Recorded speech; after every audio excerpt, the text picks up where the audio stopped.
Kabrigada, mao ni ang sitwasyon sa sunog sa barangay Mantuyong, Dakbayan sa Mandaue.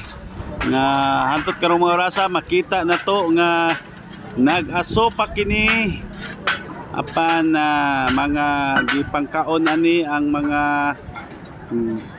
na lang mga ginagmay na habilin nga mga kahoy-kahoy sa parte sa mao nga balay ay nangalosno naman ni uman sa pag-ulbo sa dako nga sunog dinhi sa barangay Mantuyong, Dakbayan sa Mandaue.